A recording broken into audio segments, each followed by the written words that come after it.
Let's continue with the discussion on introduction to optimization. So remember that we discussed that earlier that we have a quadratic function, and then we have two unknowns, two variables, quadratic function, and also we have one variable quadratic function. We could have more complicated two variable functions or even more functions, right? And then we were trying to even more variable functions, right? And then we were trying to get the minimum or maximum of that function. However, in those examples, we never come back to see that there's some sort of constraints, right? We only say that let's get the maximum or minimum of those functions. But here, if we continue with this discussion, we say that we want to take a look at the constraint optimization. So the objective is to minimize or maximize a specific function. It's the same as we discussed earlier, but it's subject to specific constraints.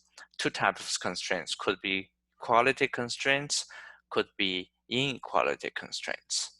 So for a specific function hix is equal to 0. And then it could be some other functions that's less than or equal to 0. So two types of constraints, equality, inequality. Of course, it could be larger than or equal to 0 as well.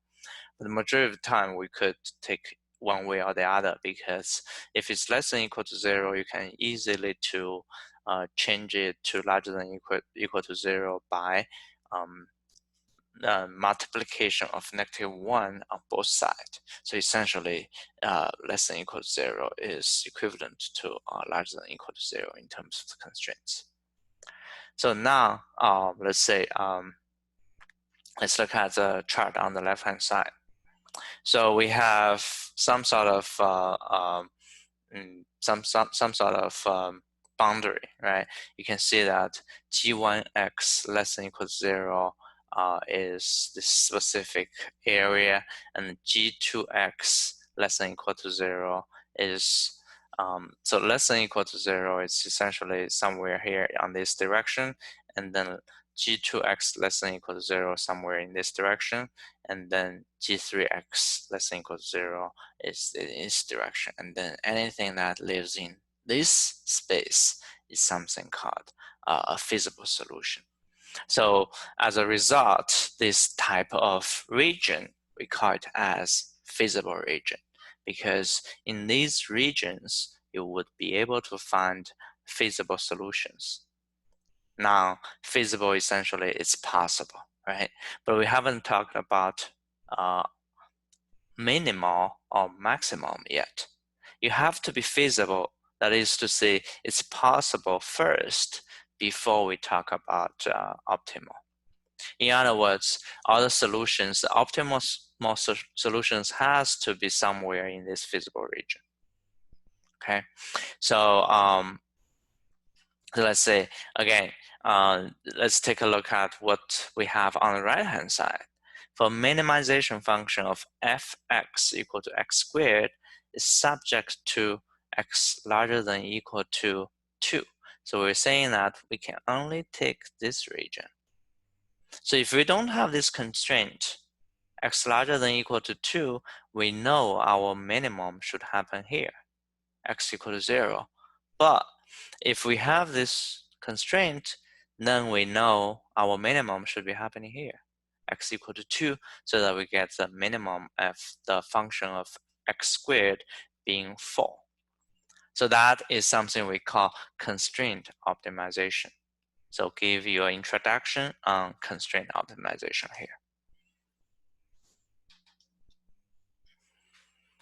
Now, for constraint optimization, there's one approach. It's called penalty method. That is one way to deal with constraints. So again, this is our problem formulation. We see this is our objective function trying to minimize fx, and then x belongs to the real set. And then it's subject to some sort of function equal to 0, some sort of function less than or equal to 0. The main idea of the penalty method is to use a penalty function to transform the unconstrained optimization problem into an unconstrained one with a modified objective. It's really that to transform the constraint, here there's a typo, transform the constrained optimization problem into an unconstrained one with a modified objective. So here you can see that you can, original function, you get a new function that is equal to fx plus mu I corresponding to a specific constraint, and then sum them up because you have multiple constraints here, right? From I equal to 1 all the way to m. And then for each one of the constraint, I can come back with a mu I being the penalty term, and then penalty multiplier. Let's call it this way. Then we have this penalty multiplier times the constraint squared, and then sum them up. That's the first component here. It's actually many more components. It's not just one single component as you can see, right? Essentially, it's m components in there. And then how about the third term here? Third term is really that, let's see, let's use a Vj, which is a penalty term for this function. Make sure that it's max 0 or this squared, and max of this or 0 or CJX, this whole thing squared to be the another term. So this is essentially n terms there. So this is my penalty function, penalty method to come back with a function. So that mu I and Vj has to be larger than or equal to 0, are the penalty parameters to be given. Then what we can do is we solve this new unconstrained problem using optimality conditions, such as a first order partial order derivative equal to 0, and then in this case just the first order derivative in terms of x equal to 0, and then you would be able to find it. And then you take the second order derivative to check whether it's minimum or maximum. Although you would have already realized that the algebraic calculation could be very tedious in this case, especially if we really have m or n constraints. Now let's take a simple example. We're trying to minimize this fx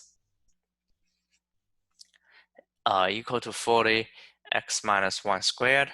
That's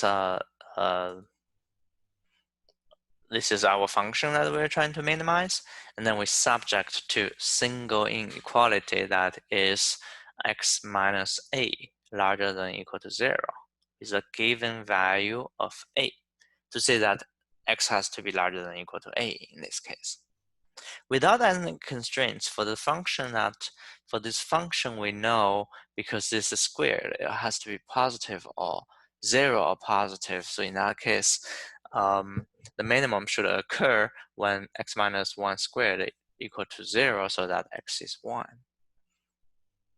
However, if we have x larger than a, it's the same example as what we just discussed. X squared, if we have x larger than or equal to 2 being the constraint, then it's no longer x equal to 0 is the minimum solution, right? So in this example, x equal to 1 is no longer the solution.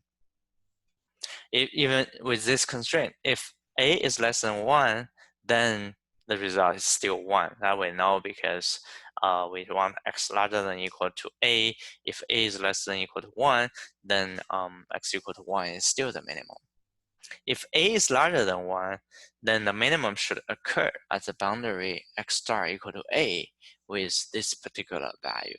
That makes sense, right? Because that would be your minimum value. If x is 2, then 2 minus 1 is 1, 1 squared is 1 times 40. That's our minimum value of 40. Let's try to use a penalty parameter mu. What we can do is we use fx as a definition of the penalty method, fx plus mu times this constraint and squared. And then 40 x minus 1 squared plus mu x minus a squared. Let's take the first order derivative and then set it to 0. The first order derivative in terms of x, 80 times x minus 1 to mu times x minus a equal to 0. So now let's see, I think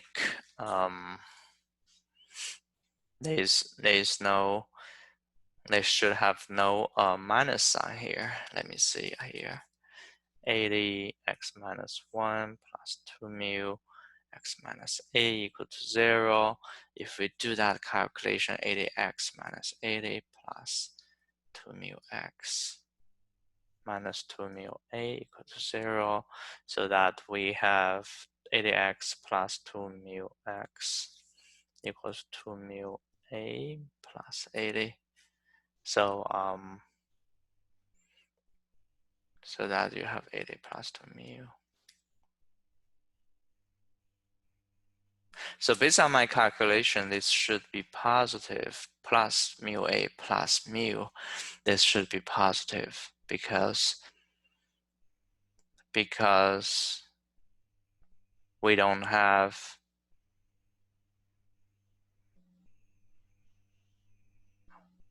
max of 0 of that, so that we have this is larger than, so that should be larger than squared.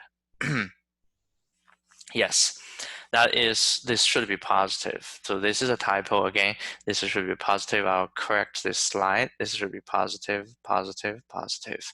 So that would be the x star, our answer to this problem. It seems that the optimal solution x star depends on a penalty parameter mu, which highlights a potential problem for the penalty method, meaning that you have to figure out how to choose the proper mu. For mu equal to 1, we can have this value. This is, if my calculation is correct, this is a typo, we can correct this. It should be 40 plus mu a. And then similarly, for mu equal to 100, we have x star equal to a specific value. Again, this value could be wrong, but just to give you a sense, right?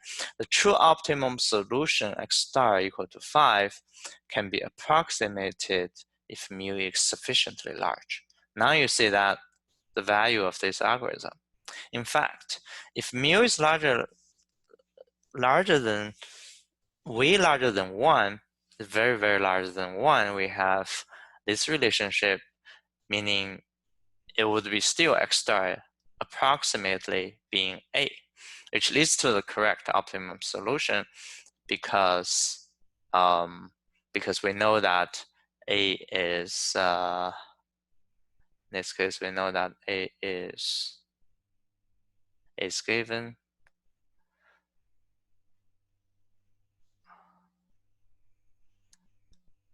A is 5. We know A is 5. That's why we know x star is 5, right?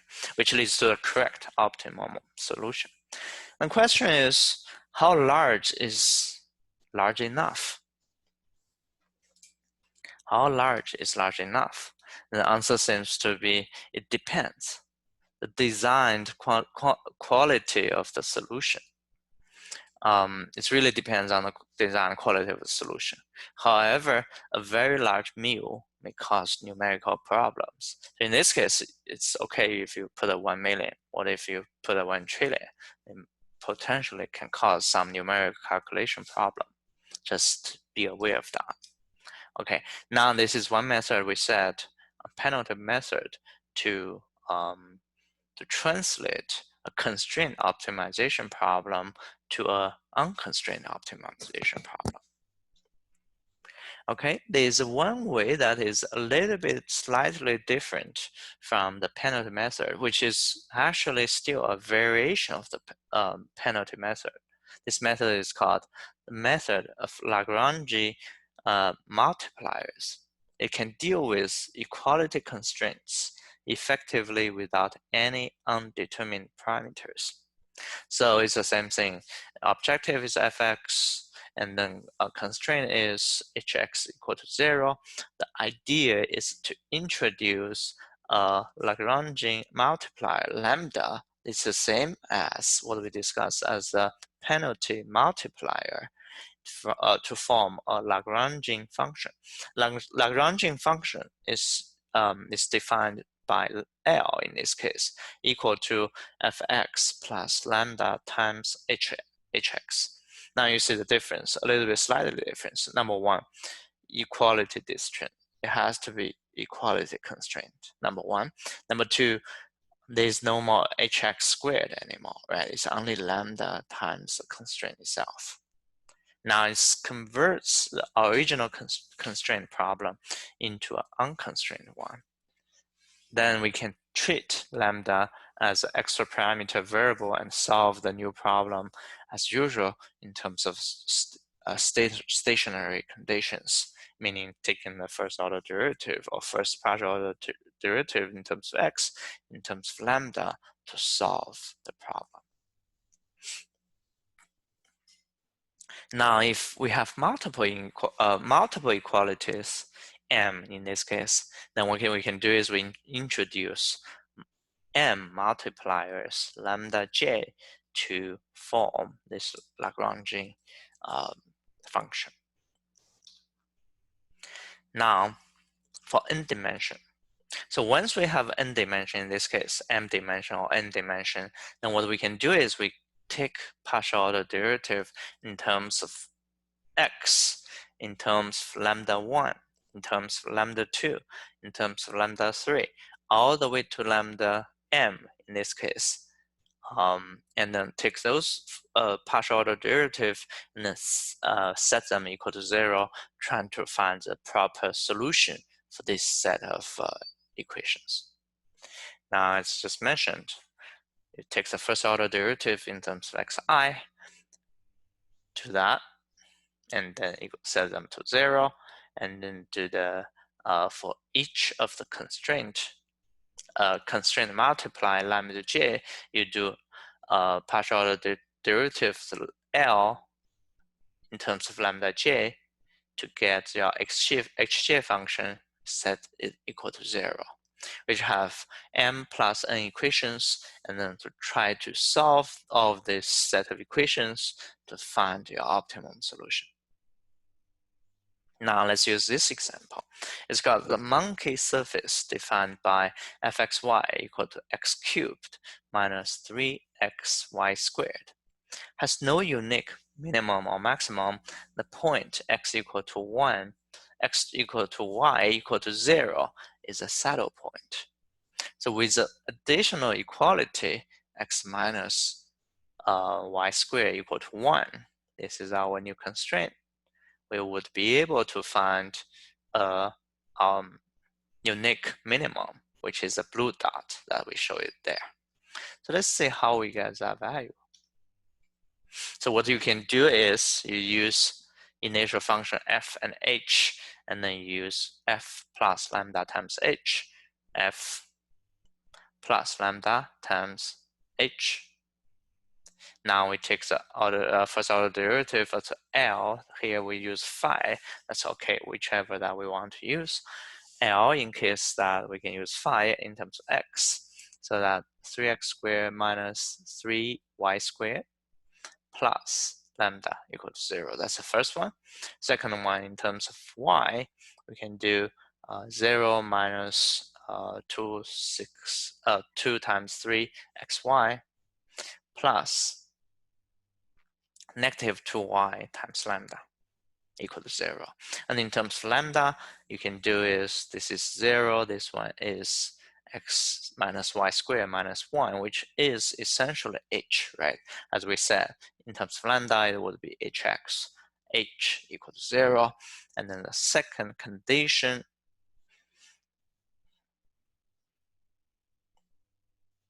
now if we continue, if we look at the second condition, it is negative 6xy minus 2 lambda y. Take out the factor of negative 2y, we have 3x plus lambda equal to 0, meaning that y equal to 0 or lambda equal to negative 3x. That makes sense. Now, if y is 0, let's analyze those two different scenarios respectively. Let's look at y. If y is 0, then we know x minus y squared minus 1 equal to 0 gives, because this is 0, so that x is 1. Substituting these two values into the first condition, we have put those two in there, we can get the lambda equal to negative 3. Therefore, once we have that, we know that f10 equal to 1 is the minimum. It's not a maximum, purely because if you take the second order derivative on these data points, it's not going to be, it has to be less, it has to be larger than or equal to 0, so that we know it's a minimum. So this f10 is 1 minus 0, it's 1. That's our function value, right? Let's look at the second one.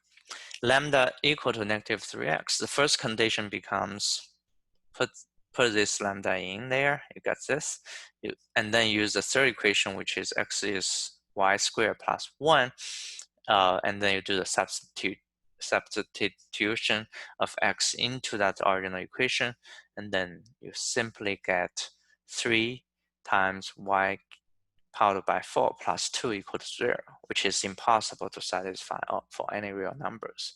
Therefore, the optimality occurs at 1, 0 with a minimum value equal to 1 being our solution, right? Okay, so one thing that you should be aware, there are some limitations of Lagrangi multiplier. The method of Lagrangi multiplier work well for equality constraint. For inequality constraints, some extra slack variable are needed. So what is slack variable? Assume that this is really not x minus y squared equal to 1, or it's assume instead of equal to 1, we said x minus y squared larger than equal to 0. So if that's the case, you have to minus something so that it becomes to equal to 0, right? So that's minus something, x, a, for example, a constant. That a is something called a slack variable, which can lead to so-called KGT conditions. So there's some limitation there. Just make sure that it's a equality. If it's inequality, you have to introduce slack variable to help you to leverage Lagrangi multiplier. So what is KGT condition? So for KGT condition, for unconstrained optimization problem, you have minimum of this. It's really a constrained optimization problem. You have a minimum of this subject to this, and then the KGT condition of this problem is first order derivative of these, everything here, equals 0. First order derivative, as we just mentioned earlier, and then there's also some other important concepts. Here we really don't want to get too much into this, but there are a couple of other things, such as something called primal feasibility. We also something called complementary slackness and dual feasibility. These are all the conditions that it has to satisfy for the problem.